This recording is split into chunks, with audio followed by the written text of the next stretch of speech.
Bismillah, elhamdülillah ve salatu ve selamu ala Resulillah. Şafii ve Hanefi mezhebine göre gusül abdesti nasıl alınır? İnşallah her ikisini birlikte işlemeye çalışacağım. Şafii mezhebine göre kısa bir tane video çekmiştim. Orada sadece guslün farzlarını anlatmıştım. Çoğu kardeşimiz dedik ki hocam keşke sünnetleriyle birlikte anlatsaydınız veyahut da ilk gireceğimiz zaman ne yapacağız detaylı bir şekilde anlatırsanız seviniriz dediler. Ben de sizin söylediğiniz sözleri kale alarak ve genelde gusül abdesti ile ilgili sorulan soruları derledim, topladım.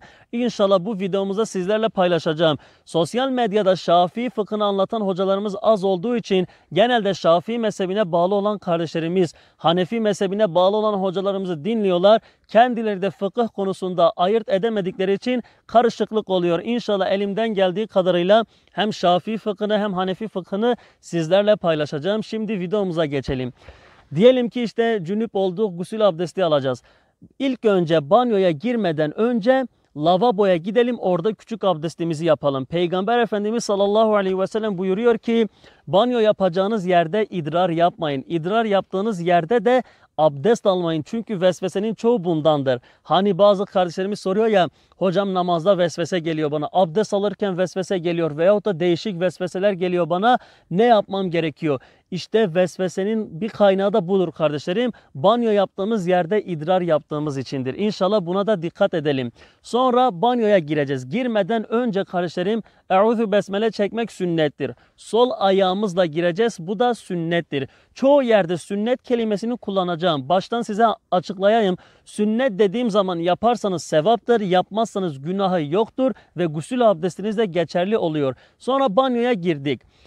Avret yerimizde veyahut da vücudumuzun herhangi bir yerinde bir necaset varsa bunu temizleyelim. Temizledikten sonra namaz için abdest aldığımız gibi bir abdest alalım. Bu da sünnettir. Yani gusülden önce abdest almak da sünnettir kardeşlerim. Sonra işte kovada mı yıkanıyoruz veyahut da duş başlığıyla mı hangisi olursa olsun suyu ilk başta başımıza dökeceğiz. Başka yerimize dökmeyelim. En güzeli budur.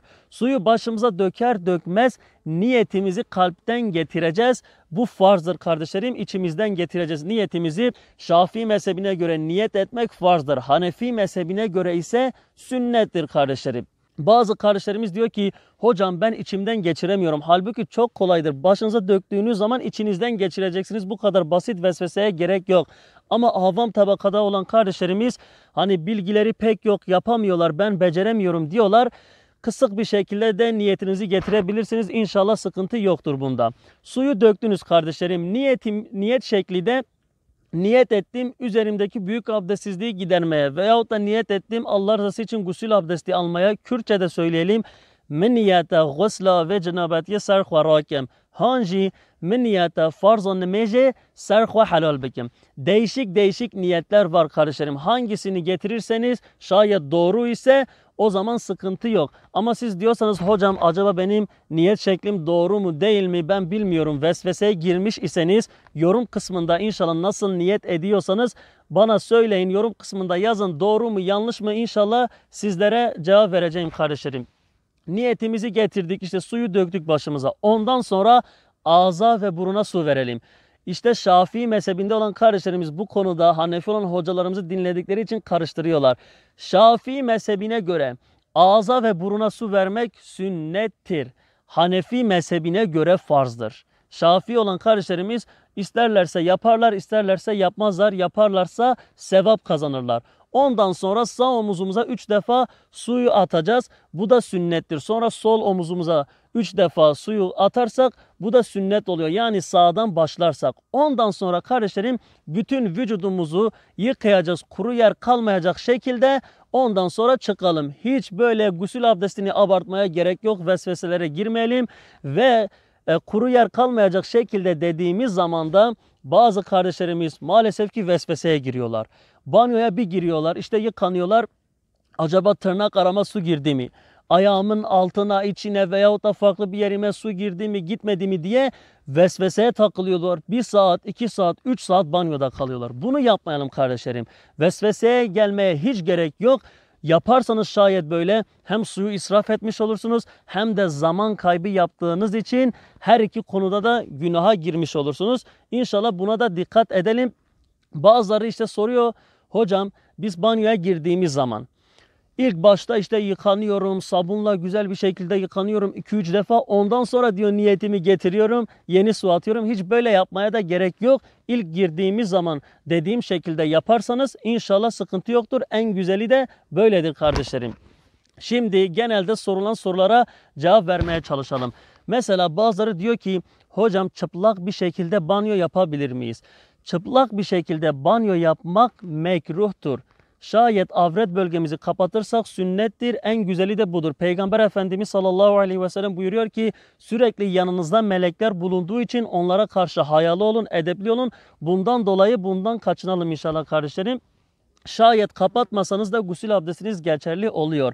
Bir diğer soru, çıplak bir şekilde banyodayken abdest alabilir miyim? Abdest alabilirsiniz kardeşlerim. Şayet şafi olan kardeşlerim için söylüyorum bunu.